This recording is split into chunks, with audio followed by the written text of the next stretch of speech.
Halo Sobat Belajar, kembali lagi bersama saya Azhar Nadila, mahasiswa Politeknik Siti Bisnis Tegal dengan Prodi D3 Manajemen. Kali ini saya akan membahas tentang apa itu bisnis internasional dan apa saja yang berkaitan tentang bisnis internasional. Mari kita simak bersama untuk menambah pengetahuan kita semua.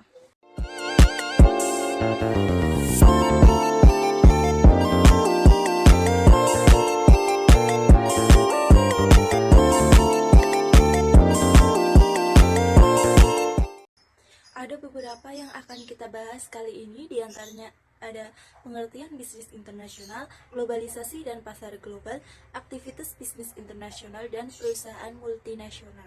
Pengertian bisnis internasional menurut beberapa ahli. Yang pertama ada Griffin pada tahun 2010.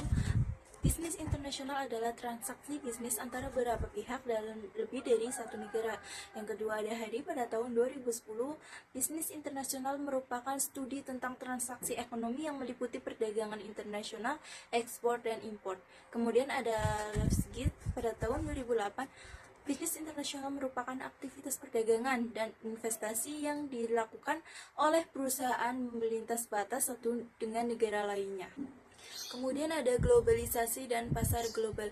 Globalisasi adalah proses integrasi internasional yang terjadi karena pertukaran perdagangan dunia, produk dan aspek-aspek kebudayaan lainnya. Menurut Hilt pada tahun 2014, globalisasi merujuk pada perubahan kepada ekonomi dunia yang lebih integritas dan saling bergantung. Pasar global adalah pasar yang berskala dunia yang terbuka bagi seluruh pelaku usaha. Globalisasi ada dua jenis, yang pertama ada globalisasi pasar dan yang kedua ada globalisasi produksi. Globalisasi pasar merujuk pada penggabungan perbedaan sejarah negara yang terpisah menjadi satu pasar global besar. Yang kedua ada globalisasi produksi, merujuk kepada pengambilan sumber barang dan jasa dari lokasi di seluruh dunia untuk mengambil keuntungan perbedaan negara dalam hal biaya dan kualitas produknya. Kemudian ada aktivitas bisnis internasional. Saat ini kegiatan perdagangan antara negara tersebut seringkali dinamakan dengan ekspor-impor. Di antaranya ada perdagangan tangible dan perdagangan intangible. Perdagangan tangible merupakan perdagangan barang atau produk berwujud seperti pakaian, alat elektronik, dan bahan mentah. Kemudian perdagangan intangible merupakan perdagangan jasa atau produk yang tidak berwujud seperti kegiatan jasa keuangan. Beberapa aktivitas bisnis internasional, yang pertama ada ekspor, yang kedua ada import, yang ketiga ada lisensi, yang keempat ada waralaba, dan yang kelima ada kontrak manajemen. Ekspor merupakan produk yang dibuat di dalam negeri dan dijual ke luar negeri, sedangkan import membeli produk yang dibuat oleh negara lain untuk digunakan di dalam negeri. Lisensi merupakan kesepakatan kontrak yang dimana satu perusahaan di suatu negara memberikan lisensi penggunaan hak kejayaan intelektualnya seperti hak paten, merek dagang, nama merek, hak cipta, rahasia dagang kepada suatu perusahaan di negara khusus dengan mendapatkan pembayaran royalti.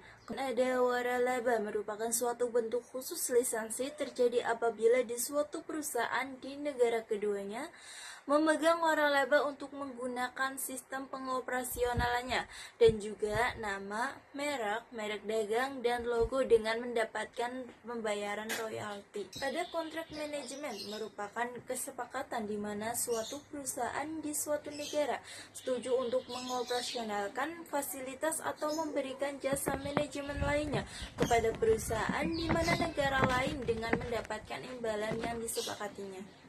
Yang terakhir ada perusahaan multinasional, perusahaan yang mengembangkan di pasar internasional dengan mencoba hadir di berbagai kota penting di hampir seluruh penjuru dunia.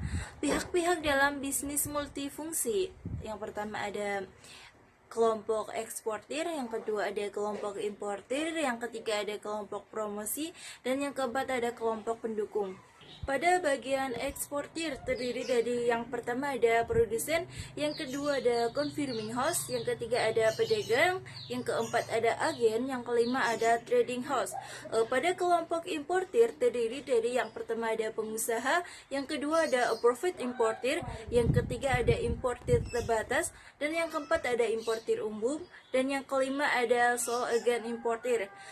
Pada bagian promosi terdiri dari yang pertama ada kantor cabang produsen, yang kedua ada kantor perwakilan Kamar Dagang Industri, yang ketiga ada misi hibah, dan yang keempat ada Badan Pengembangan Ekspor Nasional. Kemudian pada bagian kelompok pendukung ada yang pertama ada Badan Usaha Transportasi, yang kedua ada Bank Devisa, yang ketiga ada Maskapai Pelayaran, yang keempat ada perusahaan asuransi, yang kelima ada Atas Perdagangan di Kedutaan, yang keenam ada Survivor, dan yang ketujuh ada Pabean. Sekian yang dapat saya sampaikan, sedikit pembahasan tentang bisnis internasional. Kurang lebihnya mohon maaf. Semoga ilmu ini bisa bermanfaat untuk kita semua. Terima kasih.